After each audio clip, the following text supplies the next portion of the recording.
Hello and welcome to our presentation about corporate misinformation and financial scandals. Today we want to talk about greenwashing and financial scandals and show you some case studies referring to this. We also interviewed Robin Banerjee. In the end, we will have some time for questions and a brief discussion with you. So the first time greenwashing appeared was in the 1980s, 1990s. It is a marketing strategy that refers to the inclusion of environmental awareness in marketing management. Greenwashing represents a phenomenon that includes poor environmental performance but a positive communication about it, so misinformation is spread. Moreover, greenwashing covers many different aspects. It is perceived, therefore, as a deliberate corporate action misleading consumers. Studies also have shown that consumers are more likely to choose a brand that they think will help the environment. So the fast fashion system is a combination of short manufacturing cycles and a rapid distribution of highly fashionable designs. So the strategy behind all this is focused on minimizing the buying cycle and lead times processes for the latest fashion trends by frequently updating the products. That's harmful for the environment because it's a waste of resources, and the chemicals used in the production cycle are also harmful. And for people, it's harmful because of the poor working condition, because workers are mostly exploited. Washing is just one of many ways in which corporate misinformation can occur, but it will be the focus of the study due to its relevance in fast fashion industry. The sources we mentioned provided and analyzed on greenwashing, including its development and sins in fast fashion industry, criticism of sustainable supply chain management and suggestions for improvement, and the examination of the real numbers behind corporate discourse, unethical practices, and unmet potential of ethical consumerism. The focus of these sources is on the impact and consequences of greenwashing in fast fashion industry. Some common strategies used in greenwashing include vagueness, hidden trade-offs, irrelevance, and lesser of the two evils. These four strategies can be misleading to customers and create illusion about eco-friendly or sustainable product or service. Misinformation. Therefore, we looked at a case study by Ian Taplin concerning the catastrophe in Bangladesh, where on April 24, 2013, an 8-story complex of clothing factories called Rana Plaza collapsed. The total number of deaths was 1,127 workers, and this was not the first incident of this sort. In his article, Taplin tackles the question of blame, so who should take accountability for that?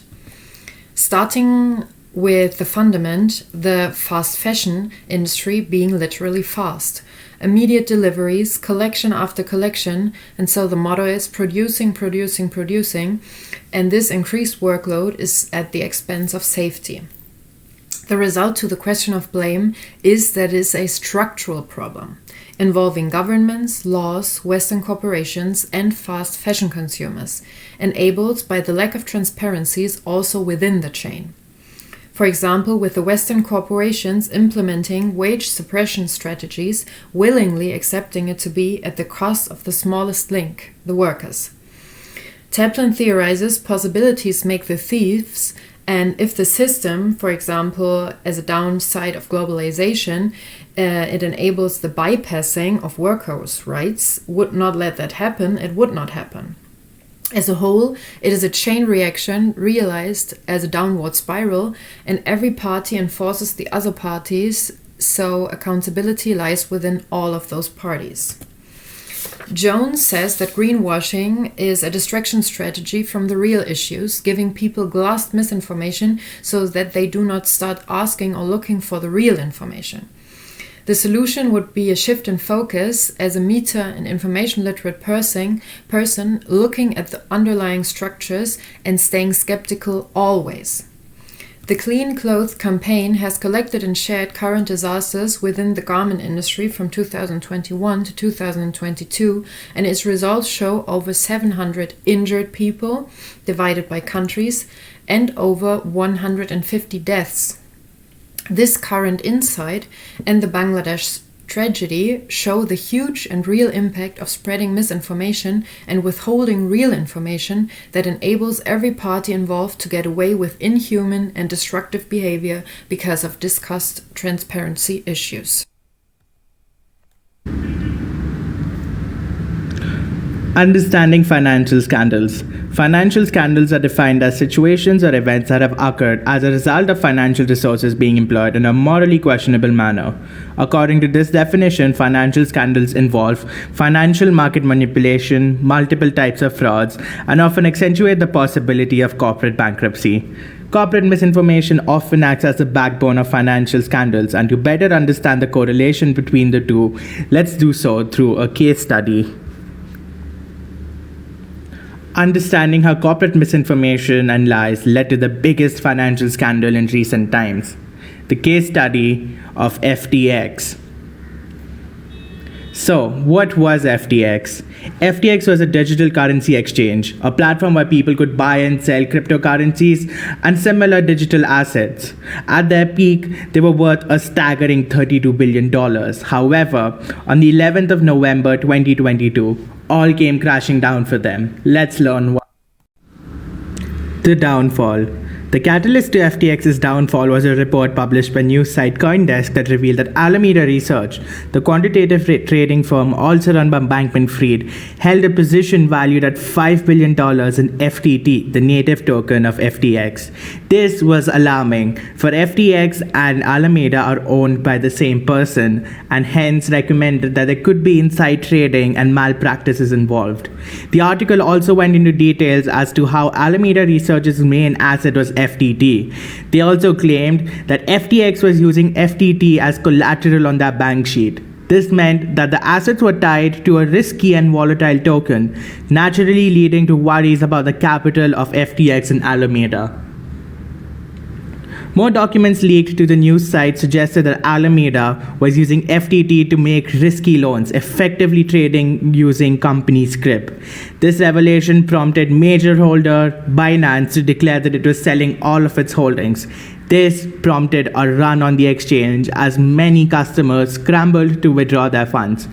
This caused the price of FTT to drop as investors rushed to take their money out of the company.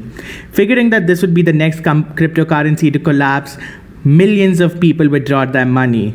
This soon led to a liquidity crunch with as many as $6 billion being withdrawn in 72 hours.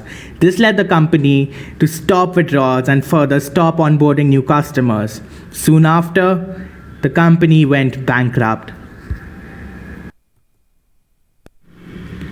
Now, let's learn the web of lies and misinformation behind the downfall of FTX. It all started in 2017 when Bankman-Fried lied to banks by saying that Alameda was a research organization so that they would allow him to open a bank account with them. Further, Alameda was always into malpractices. They would capitalize on the misinformation and lack of information of customers to upsell them cryptocurrencies that they bought at a much cheaper rate. On several occasions, Bankman-Fried claimed that Alameda Capital and FTX were not related. This, however, was false, as several CFTC reports prove that not only did Bankman-Fried run these accounts, but was also a signatory on both companies' account sheets. In 2022, it was also revealed by CFTC that Bankman-Fried, his parents, and employees at Alameda and FTX were using customer funds for personal benefits. This included real estate, luxury services, private jets, taking personal loans, and making political donations. As a last straw to his lies, Bankman-Fried also tweeted saying that FTX is fine and its assets are fine. This, of course, was a lie, as FTX prices plummeted hours after he made this tweet. As an admission of guilt, Bankman-Fried later went on to delete his tweet. Sam Bankman-Fried and his web of lies were the reason behind the downfall of FTX. This case study exemplifies the fact that corporate misinformation is often the backbone of a financial scandal. To learn more about corporate misinformation and financial scandals, we had a very insightful interview with Mr. Robin Banerjee. Mr. Banerjee is the president and CEO of Caprihans India and also the author of the book Corporate Frauds.